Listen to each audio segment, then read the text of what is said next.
The meeting door. Follow up with the land acknowledgement. London and Middlesex Community Housing provides housing on the traditional lands of the Anishinaabe, the Haudenosaunee, Lunapek, and the Attawandaron peoples. We acknowledge the local First Nations communities in this area, the territory of the Chippewa of the Thames, the Oneida of the Thames, and the Munsee Delaware Nation. We honor and respect the history, languages, and culture of the diverse Indigenous people who call this territory home. Today, the City of London and Middlesex County is home to many First Nations, Métis, and Inuit people. We are grateful to have the opportunity to work and live in this territory. Motion to accept the agenda. Kathleen, second by Greg, all in favor? Aye. The voice from afar, that motion carries. Are there any declaration of pecuniary interest? Greg. Yes. My employer, SM Construction, was a bidder for the award of the phase 2, so I will not be voting to use myself on that. Okay. Approve the minutes of the May 22nd, 2025 meeting. I assume everybody's read them. Motion to accept the minutes. Kathleen, second by Sean. Any questions? All in favor? That motion carries. There are no communications, no delegations, no consent agenda items.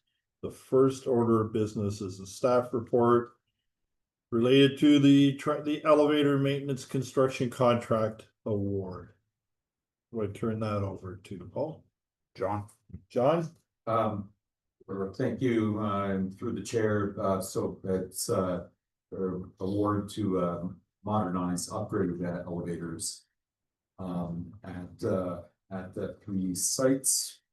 And just playing with my computer for a second, please. There. Okay, the award, the recommendation is to award to add elevators for sites, 3 sites, 4 buildings, and the bid came in, the low bid by NADA came in at about budget and requires contingency dollars from 2 different contingency buckets, 120 from 2025 and one from 2023 as well. To spread those dollars across the various elevators. That's why you see wonky accounting, I guess. It's just necessary for us to properly source the funds, what bucket they came from and what project they're going to. So if we do that, that means that Berkshire, the 2 Warrencliffe buildings in Kent site, we can proceed with the award to add these early funds, and those funds generally come from as well from all the buckets. Sorry. So it's really the recommendation is the board to add and take reallocate funds from general contingency. Okay. Before we proceed, motion to receive that report first. Open up for this. Kathleen, second by Greg. All in favor? Carry. Any questions to John? Okay, there are 3 motions.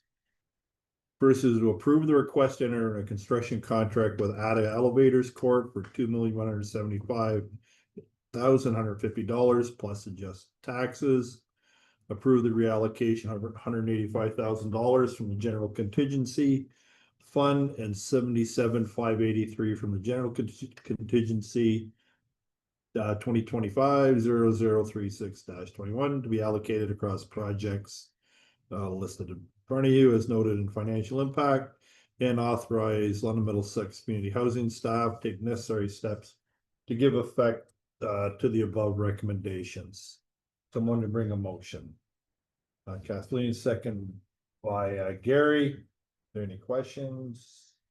Seeing none, all in favor? Those motions carry. you again, John, the Simcoe Street Phase 2 paving contract award. Sure, I just gotta get that one up. Thank you again through the chair. My numbering is different here, so sorry. I have to get that one up. Okay, this is a recommendation to award a paving contract at Simcoe for $160,000 to Branco. And also requires reallocation from another project, Warren Cliff Common area that came in below budget when all the work was done on the lounge. And there's 41,000 required for that. In the Warren Cliff budget, I will add that we are familiar with Branco and the engineering consultant Rimkus, which is a recommended engineering consultant on the project. We have familiarity with them from a previous job at Limberlost that went somewhat sideways a few years ago. So there's some concern that are they the right folks on this job? They came in that's a little bitter. And that's not just the whole of it. We're asking for different project managers that we're more familiar with and we have greater confidence in. So the award to Branco and Rimkus, the engineering consultant, we have confidence in that recommendation, and it comes with the lowest price tag as well. Okay. Let's receive that report first. Motion to receive the report. Gary, second by Sarah, all in favor of receiving. There any questions? Go Sean.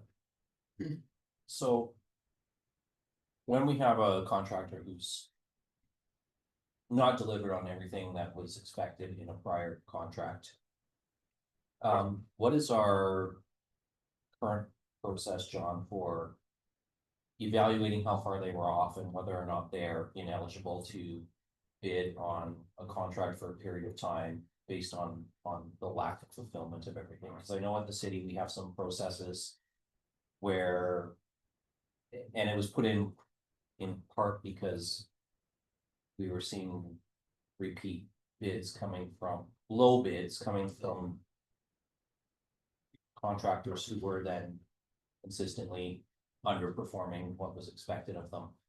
So I know what the process is at the city. I'm just wondering what it is for us here at LMCH. So this particular one, so the process, just to answer that part of the question, we do have something similar in that we do vet them, and that came up in this project recommendation. So our project manager that's looking after the CMHC program, which this is a part of, she talked to her colleagues that used them previously. And the previous work that they had done came up, and so we note that, and then we take mitigation steps, and some of the mitigation steps are, okay, they are the low bidder. What was primarily the reason for the failures of the previous project, and the thinking was that it was the project management staff assigned by both the engineering consultant and the contractor themselves. The previous project that I mentioned had something to do with, and I wasn't here for that, but it's my understanding, something to do with unknown substrate that was encountered and dealt with. I guess it probably dealt with not through the best channels. Yeah, so, and if I could just jump in just through the chair, there wasn't a formal change order process in place at the time. Therefore, the as-is site conditions, there was changes made that increased the cost without an independent assessment. So therefore, there was uncertainty as whether, all costs were warranted. So we have a change order process now. And you'll also note on this one, if you read the report, we've added bonding to the contract. So therefore, there is an assurance there. And I will say, site conditions add unexpected costs. The challenge when you don't document and follow your process between your consultant, ourselves, and doing the change order process, that's where the concern is for us. So that's where we're confident with the change order process and the bonding, that for the size of this contract, that this is not a risk to the organization. But we will be happy, we'll follow up with the city on their exact process, because anytime we can sort of mirror an effective process, we like to do that. And I will add it as well, like, and through the chair, we do have LD contingencies also added to the project, to case when, And we- substances like that. Yeah, we see that in common in our paving projects, is that it's compaction and things like that, and sort of it's just whether the job wasn't done right 30 years ago, or whether something else has changed, that we've seen it come up in multiple paving projects over the course of the last 4 years. Oh, we've seen it on city projects where dig a hole and there's things underground that aren't on any map. Yep.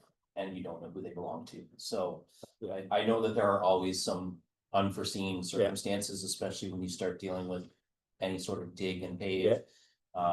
So I was just more curious as to where our process was, and I did note in the report the bonding, so that's.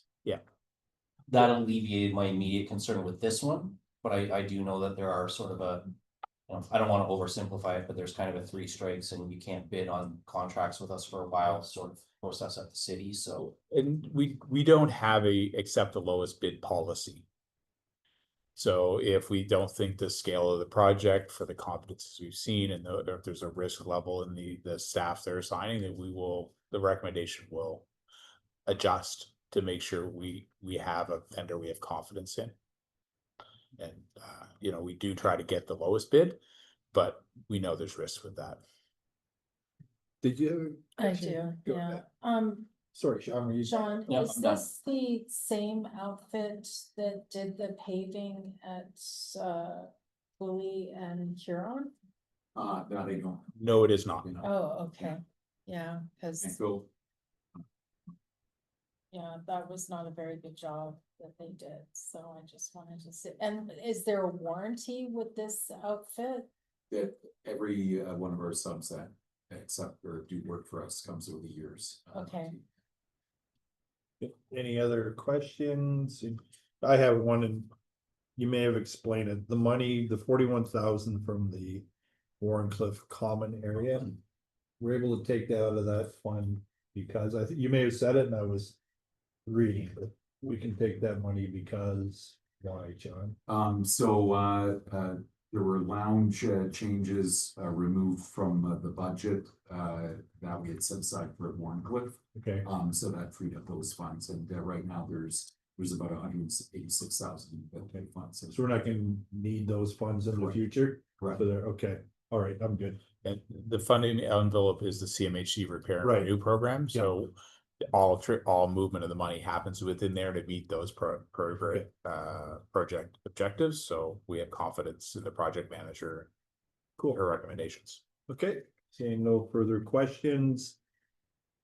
There are 3 motions. When we approve the award to Brantco, that we approve the reallocation of $41,000 to this project. Thirdly, that we authorize staff to take necessary steps to give effect to the above recommendation. Someone to bring a motion. Sean, second by Greg. All in favor, that motion carries. And I'm gonna interrupt for a minute, John, and I'm gonna walk back because I neglected to formally. Sarah, welcome Sarah aboard. This is your first, so I'm looking down, looking at names, go, oop. So formally on behalf of the board, welcome, and I don't know if you want to say any profound words to us, but. Oh, welcome. everyone's been asking for profound words, so I mean, I officially. You got politicians here who don't give profound words very often, so. But I felt a very warm welcome from the team here at LMCH. We've had a wonderful opportunity to get out to the field, both the staff and speak with tenants in my first week. Trying my best to listen and feel and experience our challenges and opportunities ahead of us. So I'm very grateful for this opportunity. I look forward to providing updates in the future to all of you. Right now I'm on a learning sprint and haven't stopped yet, but also haven't caught my breath. So I'm going to keep on moving and look forward to obviously providing updates to all of you in the future. So thank you. Thank you again, behalf of the board, welcome aboard. Thank you very So, much. yeah, apologize for neglecting to No. acknowledge. Just let me get here. Try to get to the next report. Next is the Reimagine Southdale Phase 2 General Contractor. This is one I believe, Craig, your Yes. conflict. Normally I'd just say you need to leave, but you can just sit there and look pretty, okay? Turn it over to John again. Thank you, and through the chair, this is recommendation to award a GC contract to Norlawn Builders for $22,437,785 to construct the Reimagine Southdale Phase 2. There were 7 bidders on the project. There is a summary in the report, valuation summary of all the bidders. The bid was the bidders were ranked on a price per points scale, or sorry, points per price scale, which and those points were calculated across 4 areas, which are also identified in the report. What that means is not necessarily the lowest bid won the day. This was an effort to certainly focus on pricing, which was component of the evaluation, but other things like the locality, project management team references, the sub trades that were being put forward. And this was not a pre-qualified bid as well, so that's why every bidder could put forward their own mechanical and electrical subtrade. All that boiled down to Norlawn having the best points per price valuation, and hence the award recommendation to them. I will say as well that the pricing came in with the acceptable range of the Class A and Class B cost estimates, and that's usually something you want to look at to see if you're out of whack with what your specs and drawings and the Class A estimators said you should be at. So we take comfort in that. We also take comfort in that we're about $1.1 million lower in this award than we had budgeted, so that frees up other funds for further regeneration. Okay, let me just get there. Yeah. First motion, excuse me, to receive the report. Someone to bring the motion, Kathleen, second by Gary, all in favor, carried. Open the floor for questions. Anyone virtual have any questions? Questions here. Good. Sorry, did you? Oh, I thought I heard somebody. So I'm gonna. Sorry. Yep. Who was there? Someone from the public. Oh, okay. Hello. Sorry, I did have a question just with regards to Reimagine Southdale Phase 2. So you. Yeah.